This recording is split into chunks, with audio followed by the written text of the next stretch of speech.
My gold digger sister tried to steal my dead wife's inheritance. I destroyed her life, and now she is begging. Using a throwaway because this story involves family, and I don't want it traced back to my main account. Also, some people might think I went too far, but honestly, I don't care anymore. Background: I 38 male, my sister is 35 female, and this happened about 8 months ago. It's a long story, but stick with me. The ending is absolutely worth it. Some of you might think my revenge was excessive, but after you hear what she did, I think you'll understand why I had to go nuclear. TLDR at the bottom, but seriously, read the whole thing. This woman got exactly what she deserved. Let me start by giving you some background on my family dynamics, because it's important to understand how we got here. My name is Derek, obviously fake, and I work as a senior financial analyst for a major investment firm in Dallas. I make around $165,000 a year, which isn't billionaire money, but it's pretty solid for Texas. I wasn't always successful, though. Growing up, our family struggled financially after my dad left when I was 12. Mom worked 2 jobs just to keep us afloat. My sister Brittany is 3 years younger than me, and from day one, she believed the world owed her everything. While I was studying my rear end off and working part-time jobs throughout high school, she was focused entirely on her appearance and finding guys to pay for her lifestyle. I'm talking about a girl who would throw tantrums if she didn't get designer clothes for her birthday, while mom was choosing between groceries and the electric bill. After high school, I got a partial scholarship to the University of Texas for finance and economics. I worked nights at a call center to pay for what the scholarship didn't cover, graduated with honors, and landed an entry-level position at an investment firm. Worked my way up over 15 years to where I am now. Brittany? She lasted exactly 1 semester at community college before dropping out to become an influencer. By influencer, I mean she posted photos on Instagram for her 1,800 followers while cycling through different wealthy guys who would pay her bills for a few months before getting tired of her act. The contrast between our lives drove her absolutely insane. Here I was, the boring numbers guy, according to her, making 6 figures while she was still living with mom and relying on whatever sucker she was dating that month. Then I met Sarah, and everything changed for the better. Sarah was a nurse practitioner at Presbyterian Hospital. Smart, beautiful, hardworking, and somehow she saw something in my awkward financial analyst personality. We met at a coffee shop near the hospital. I was there reviewing client portfolios. She was studying for a certification exam. We started talking about healthcare economics, and one thing led to another. We dated for 2 years before I proposed with a ring that cost me 3 months' salary. Sarah was worth every penny. Brittany despised Sarah from their first meeting, mainly because Sarah saw right through her gold digger routine and refused to pretend otherwise. While everyone else in our family walked on eggshells around Brittany's mood swings and financial demands, Sarah treated her like the spoiled adult child she was. After our wedding, Sarah and I bought a house in Plano for $620,000. Sarah's father, who was a retired cardiologist, helped with the down payment as a wedding gift. The house was Sarah's dream: 4 bedrooms, gourmet kitchen, swimming pool in the backyard. We were planning to fill those extra bedrooms with children someday. Brittany made snide comments about our house constantly. "Must be nice having daddy pay for everything," she'd say to Sarah whenever the house came up in conversation. Never mind that I was making the mortgage payments and Sarah was working 50-hour weeks saving lives. In Brittany's twisted worldview, any success that wasn't hers was somehow unfair or undeserved. The tension got so bad that Sarah and I started declining family events if we knew Brittany would be there. Our lives were simply more peaceful, without her constant drama and passive-aggressive comments about our privileged lifestyle. Everything was perfect for 3 years. Sarah and I were trying for kids, planning vacations, building the life we'd always dreamed of. Then our world ended on a Thursday night in February. Sarah was driving home from a late shift at the hospital. The roads were clear, weather was fine. She was being completely responsible like always. Some idiot teenager was texting while driving and ran a red light at 45 miles per hour, T-boning Sarah's car on the driver's side. Sarah died instantly. The teenager walked away with minor scratches. At 36 years old, I became a widower. The first few weeks after Sarah's funeral were a complete blur. I took extended leave from work and basically became a hermit in our house. Sarah's parents were destroyed. She was their only child, and they'd already lost her mother to cancer 5 years earlier. My mom tried to help, but she was dealing with her own grief and honestly didn't know how to handle the situation. Brittany, however, was strange from the very beginning. She showed up to the funeral wearing a tight black dress that was completely inappropriate for the occasion. She spent most of the service taking selfies to remember Sarah and kept talking about how everything happens for a reason. and Sarah's in a better place now.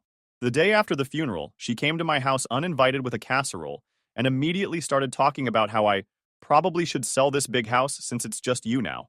When I told her I wasn't ready to make any major decisions, she got this calculating look in her eyes that should have been a massive red flag. Over the next month, Brittany kept bringing up money in every conversation. How was I handling the mortgage payments alone? Did Sarah have life insurance through the hospital? What was I planning to do with all of Sarah's jewelry and personal belongings? Every single conversation somehow circled back to my financial situation, which should have been obvious. But I was too messed up with grief to think clearly. The truth was, money wasn't really an issue for me. Sarah and I both carried substantial life insurance policies through our employers.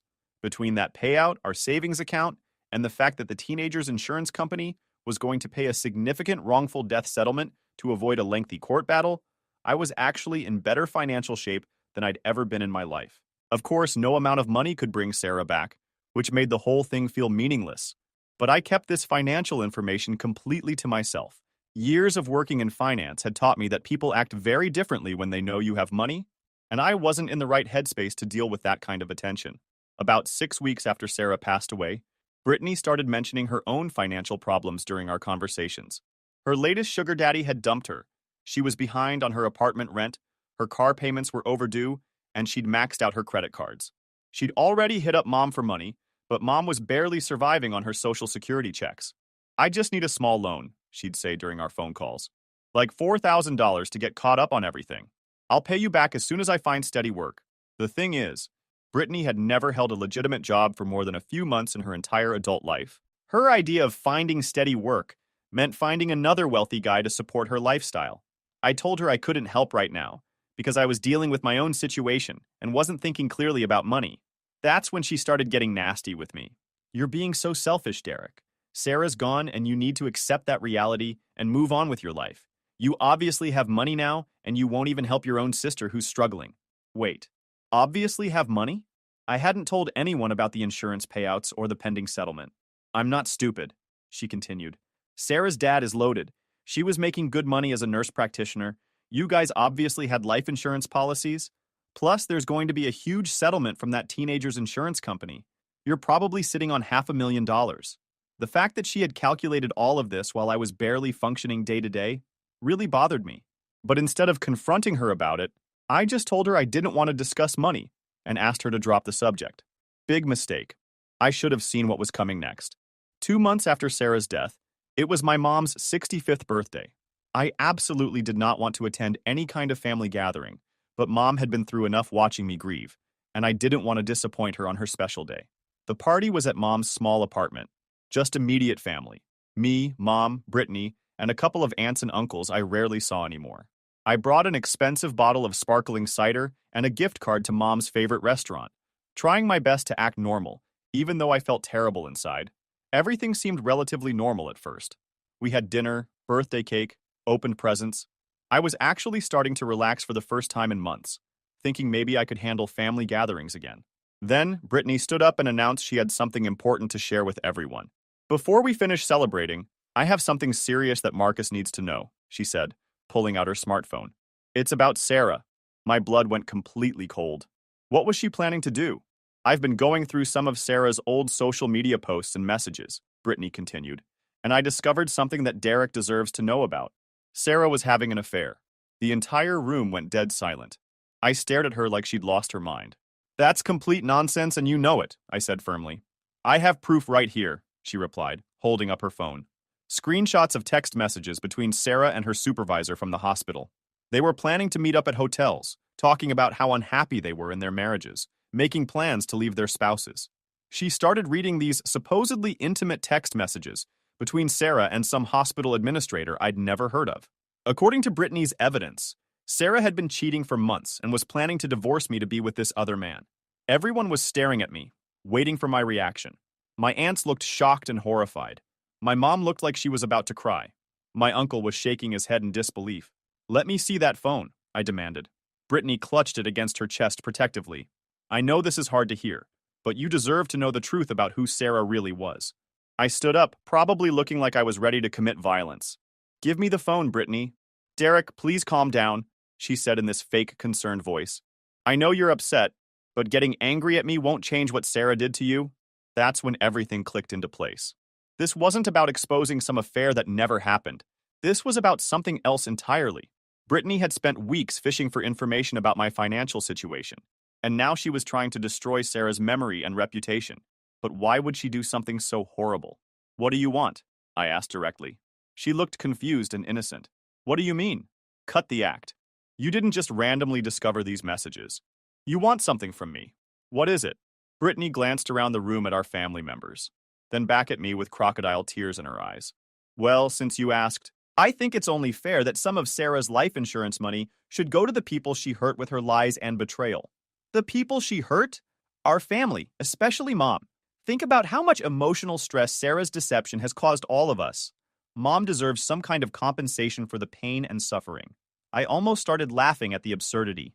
You want me to give Mom money because of your made-up affair story? It's not made up, Brittany snapped, dropping her fake sympathy act. And I think $80,000 would be appropriate compensation for what our family has endured because of Sarah's betrayal. There it was. She had invented this elaborate lie about Sarah cheating to justify demanding money from me. Not asking for a loan this time, making an actual demand for cash based on complete fiction. Those messages are fake, I said quietly. Prove it, she challenged me. I don't have to prove anything.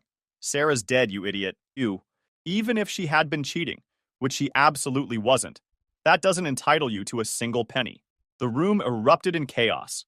My aunt started chiming in about how I should hear Brittany out and consider what's best for the family. My mom was crying, saying she didn't want any money. She just wanted us to stop fighting on her birthday. I looked around at these people, my own family, and realized they were actually considering the possibility that Sarah might have been unfaithful based on some obviously fake screenshots that Brittany had probably created in 5 minutes. None of them were questioning her story or wondering why she'd waited 2 months to bring this up. That's when I decided to really mess with her head. You know what, Brittany? You might be right about Sarah. I've been in denial, but looking back, there were some suspicious signs that I ignored. Her eyes lit up with greed and fake sympathy. I'm so sorry you had to find out this way, Derek. I know it's painful, but you deserve the truth. Yeah, and you're probably right about the money situation too. It wouldn't be fair for me to keep all of her life insurance when she was planning to leave me anyway. Exactly, Brittany said, unable to hide her excitement anymore. So here's what I'm going to do. I'll give you that $80,000 you mentioned. But first, I want you to post those screenshots on your social media accounts.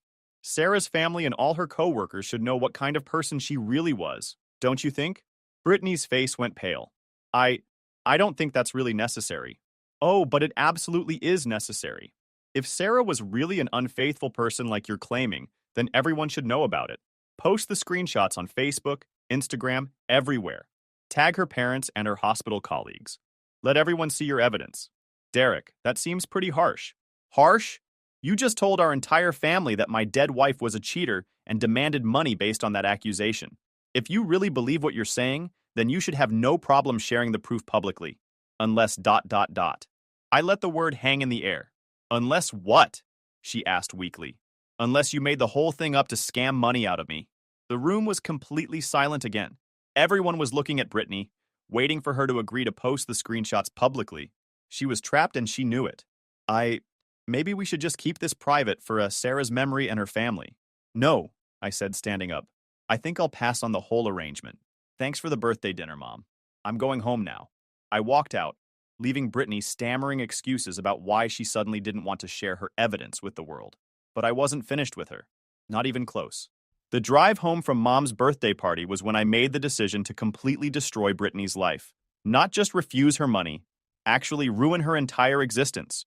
She had tried to trash Sarah's memory for cash, and that was absolutely unforgivable. Here's the thing about working in finance. We're naturally paranoid, and we document everything meticulously. I'd been keeping records of Brittany's nonsense for years, mostly just to vent my frustrations to Sarah about whatever drama Brittany was causing that week. That night, I pulled out my laptop and started going through everything I had collected about my sister over the years. Text messages, emails, social media screenshots, financial records I'd helped her with in the past when she begged for budgeting advice.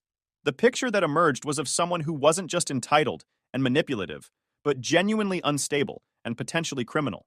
Some highlights from my Brittany documentation files: screenshots of her bragging on Instagram about getting rent money from different guys without even sleeping with them, text messages where she admitted to lying about birth control to try to trap a wealthy ex-boyfriend into marriage. It didn't work, and he paid for the termination. Records of her stealing money from mom's purse during Christmas visits over the past 3 years. Photos she'd posted then quickly deleted of herself wearing jewelry that mysteriously went missing from our aunt's house. Screenshots of her selling counterfeit designer purses on Facebook Marketplace. Evidence that she'd been claiming unemployment benefits while working under-the-table jobs at various establishments. But the real treasure trove was her recent activity. Remember how she'd been asking detailed questions about my financial situation? It turns out she'd been doing much more than just asking innocent questions. A few days after the birthday party disaster, I received a call from my bank about some unusual account activity. Apparently, someone had called claiming to be me and asking about my account balances and recent transactions. They didn't provide any information because the caller couldn't answer basic security questions, but the bank flagged it as suspicious and wanted to make me aware. The caller ID number they provided? Brittany's cell phone. I also discovered that she'd been calling Sarah's life insurance company, claiming to be Sarah's sister-in-law, and asking about beneficiary information and payout schedules. Again, she didn't get any information because she wasn't authorized, but the fact that she had attempted it told me everything I needed to know about her intentions. This woman wasn't just asking for money. She was actively investigating my finances and trying to figure out exactly how much she could potentially steal from me. So I decided to help her with that research project. I spent the next evening creating a completely fake financial portfolio document showing that I was worth approximately $2.6 million between life insurance payouts, the wrongful death settlement, investment accounts, and property equity. I made it look like an official document from my financial advisor, complete with letterhead, account numbers, and professional formatting. Then I set up a meeting with Brittany to apologize for how I'd reacted at Mom's birthday party. A few days later, I called Brittany and asked if she wanted to meet for coffee. I used my most sincere, grieving widower voice and told her I'd been thinking about what she'd said at Mom's party and that maybe I had been too defensive and unreasonable. She agreed immediately, of course. She could smell money from a mile away. We met at a coffee shop near her apartment. She showed up wearing a brand new outfit that probably cost more than her monthly rent, clearly financed by whatever new sucker she'd found, and immediately launched into her fake sympathy routine. "I'm so glad you called, Derek. I've been really worried about you. I know the truth about Sarah is difficult to accept, but it's better that you know what really happened." I nodded along, playing my part perfectly. "You're absolutely right. I've been in denial about a lot of things. Sarah, money, family responsibilities. I need to start making better decisions." "That's so mature of you," she said, practically vibrating with anticipation. "Actually, I wanted to show you something. I met with my financial advisor yesterday to get my affairs organized and plan for the future." I pulled out the fake portfolio I'd created and slid it across the table. Brittany's eyes went wide as she scanned the numbers. "Holy cow, Derek! You're worth almost $3 million?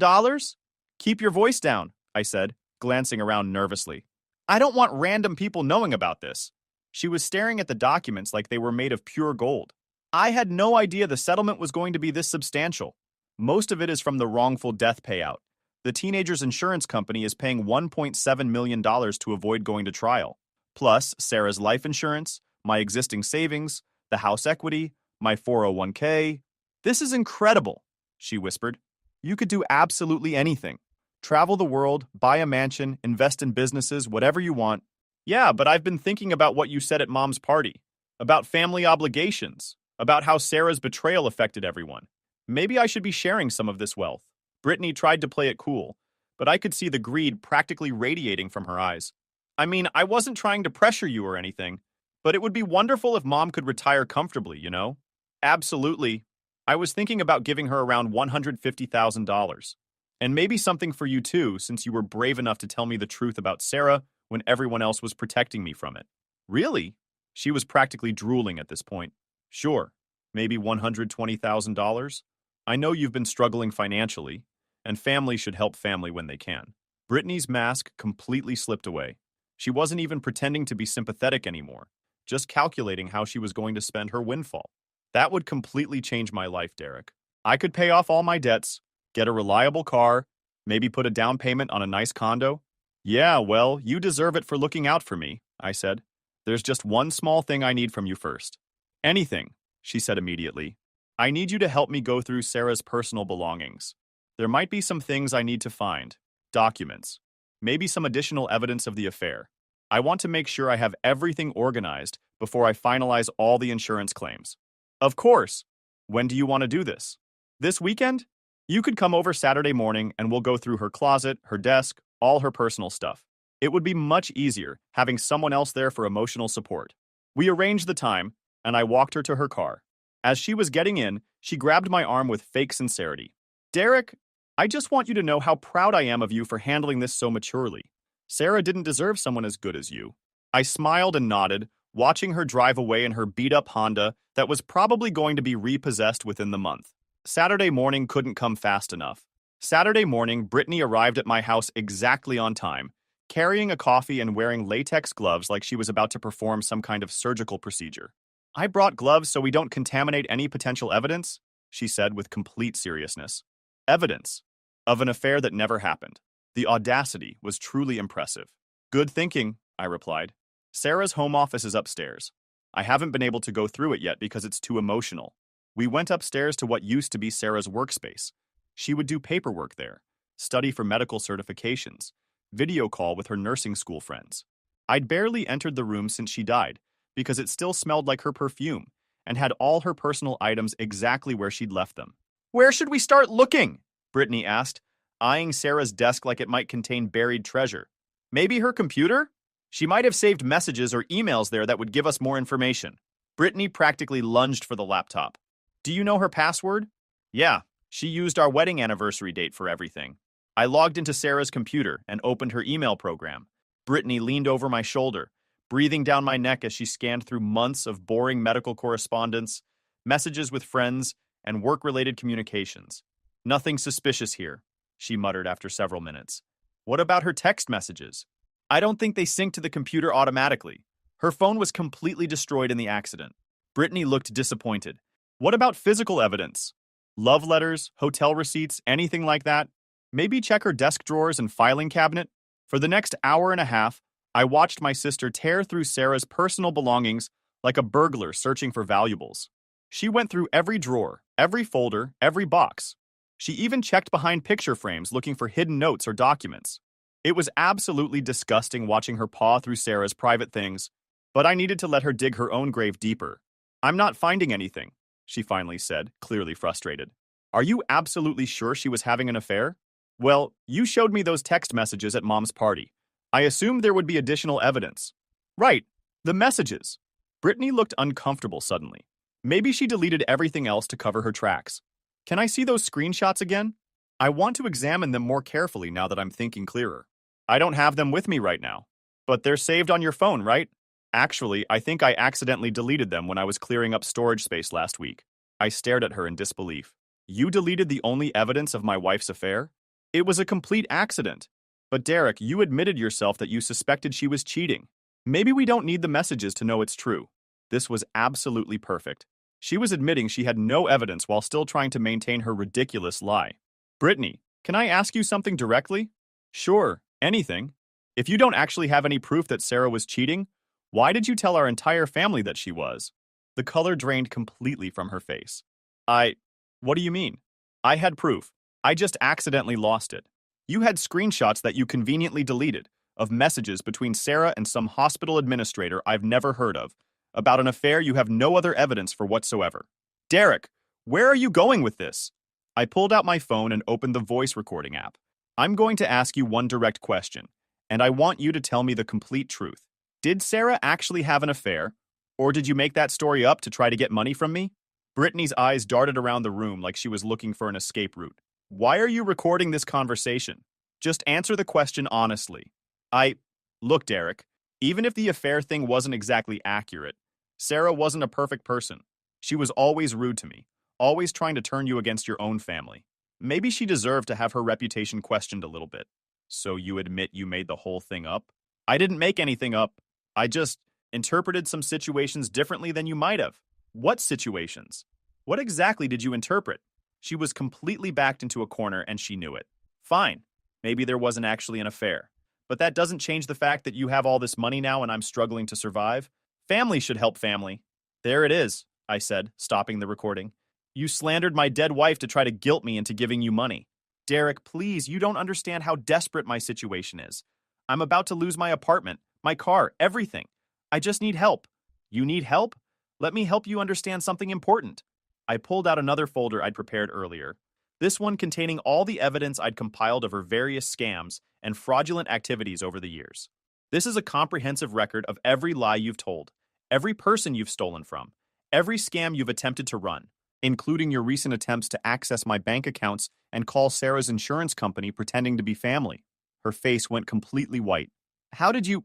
I work in finance, Brittany. I know how to track financial records and digital footprints. Did you really think you could call my bank from your own phone number and they wouldn't keep a record of it? I can explain that. Explain what? How you've been researching my finances for months? How you made up a story about Sarah cheating to justify stealing from me? How you've been planning this entire scam since the day she died? Brittany started crying. Not the manipulative tears she usually used to get out of trouble, but genuine panic tears. Please, Derek, I'm sorry. I was desperate, and I didn't know what else to do. I didn't mean to hurt anyone. You didn't mean to hurt anyone? You tried to destroy the memory of my dead wife for money. I'll make it right, I promise. I'll tell everyone I was wrong about Sarah. I'll apologize to the whole family. Oh, you're going to do much more than that. Here's exactly what's going to happen, I told Brittany, as she sat crying in Sarah's office chair. You're going to face real consequences for your actions. Serious, life-changing consequences. What do you mean? She asked through her tears. I pulled out copies of everything I'd compiled. Bank records showing her fraudulent unemployment claims, evidence of her stealing from family members, screenshots of her various online scams, and documentation of her attempts to access my financial information illegally. First, I'm sending all of this information to the state unemployment office. You've been collecting benefits while working cash jobs for over a year. That's fraud, and they take it very seriously. Derek, no, please don't. Second, I'm filing police reports for identity theft and attempted fraud based on your calls to my bank and Sarah's insurance company. I never actually stole your identity. You impersonated me to try to access my financial information. That's a felony offense. Brittany was hyperventilating at this point. You can't do this to me. I'm your sister. My sister? My sister wouldn't have tried to destroy my dead wife's reputation for money. I continued laying out her punishment systematically. Third, I'm sending evidence of your theft from Mom and our aunt to them, along with documentation of everything you've stolen over the years. They'll never believe you over me. Really? Because I have security camera footage from Mom's apartment building showing you going through her purse during our Christmas visit, and our aunt has been wondering about her missing jewelry for months. The reality of her situation was finally sinking in completely. What do you want from me? I want you to understand that actions have consequences. For too long, our family has been enabling your behavior, making excuses for you, bailing you out every time you mess up. That ends today. But I'll go to jail. Maybe you should have thought about that before you decided to commit multiple felonies. Brittany literally got down on her knees begging, "Please, Derek, I'll do anything you want. I'll pay you back somehow. I'll never ask for money again. I'll leave town. Whatever you want me to do. It's too late for bargaining now." No, it's not. Please, I have nowhere else to go. Mom can't afford to help me anymore. I don't have any real friends, no boyfriend. If you do this, I'll have absolutely nothing. You already have nothing. You just didn't realize it yet. I started walking toward the door. Oh, and Brittany? That financial portfolio I showed you? Completely fake. I'm not worth anywhere near $3 million. Her face went from desperation to pure rage. You lying piece of garbage! You set me up! Yeah, I did. And you fell for it. Because you're a greedy, stupid person who thought you could steal from your grieving brother. I'll tell everyone what you did. I'll tell them you made up those financial documents. Go ahead. Tell them I tricked you into admitting you made up a story about Sarah cheating. Tell them I caught you trying to steal from me. See how much sympathy you get. I left her crying in Sarah's office and went downstairs to wait for the police to arrive. I'd called them before she came over that morning, telling them I had evidence of someone attempting to commit fraud against me. 20 minutes later, 2 officers showed up at my door. I gave them copies of everything. The bank records, the unemployment fraud evidence, recordings of Brittany's confession, documentation of her attempts to access my financial accounts illegally. This is pretty comprehensive evidence, one of the officers said after reviewing everything. How long has this fraudulent activity been going on? Years for the small stuff, but the financial crime started right after my wife died. They went upstairs and found Brittany still sitting in Sarah's office, staring at the wall like she was in complete shock. Ma'am, we need to ask you some questions about attempted fraud and identity theft. Watching them escort her out of my house in handcuffs was the most satisfying moment I'd experienced since Sarah died. But I wasn't finished destroying her life yet. Over the next week, I systematically dismantled what remained of Brittany's existence. The unemployment fraud investigation moved incredibly fast. They suspended her benefits immediately and started proceedings to recover the money she'd fraudulently collected over the past year. The state doesn't mess around with benefit fraud. I sent comprehensive evidence of her various thefts to every family member she'd victimized. Mom was devastated, but finally admitted she'd been enabling Brittany's behavior for decades. Our aunt decided to press charges for the stolen jewelry. I also contacted every guy Brittany had scammed over the years. And there were quite a few of them. I found their contact information through her social media accounts and sent them detailed evidence of her lies and manipulations. Several of them decided to pursue legal action for fraud. The best part? I created a public Facebook page dedicated to exposing scammers in our area. I posted her name, photo, and complete criminal history, all easily searchable on Google. Good luck finding new victims when a simple internet search shows exactly what kind of person you really are. Within 2 weeks, Brittany was facing multiple criminal charges, had no income source, no boyfriend, and was about to be evicted from her apartment. She started calling me constantly, begging for help. Please, Derek, I'm sorry about everything. I'll never do anything like this again. I just need a place to stay until I figure out my next move. Figure out what? How to be a decent human being? That opportunity sailed a long time ago. I'm your sister. No, you're a criminal who tried to steal from me while I was grieving my wife. We're not family anymore. The phone calls got increasingly desperate as her situation deteriorated. When she was finally evicted from her apartment, she started showing up at my house, camping out on my doorstep, crying and begging for help. I have nowhere else to go, Derek. I'll freeze out here. Should have thought about that before you tried to destroy Sarah's memory for money. I was wrong. I admitted I was wrong. What more do you want from me? I want you to face the consequences of your actions without trying to manipulate your way out of them. Eventually, Mom took her in temporarily, but even that didn't last long. Brittany tried to steal money from Mom's Social Security check to buy drugs she'd started using to cope with her situation, and Mom finally kicked her out permanently. Last I heard, she was living in her car in a shopping center parking lot, facing multiple court dates, and working at a gas station for minimum wage. Her mugshot from the unemployment fraud arrest appeared in the local newspaper's crime section. The ironic thing is, if she had just asked for help like a normal person instead of trying to scam me, I probably would have given her some money. Not $120,000, but enough to help her get back on her feet temporarily. I'm not completely heartless, but she chose to attack Sarah's memory, and that was absolutely unforgivable. 6 months later, I received a letter from her in county jail. She'd been sentenced to 16 months for the unemployment fraud. It was 5 pages of apologies, promises to change her life, and desperate pleas for me to help with her legal expenses. I fed it through my paper shredder without reading past the first paragraph.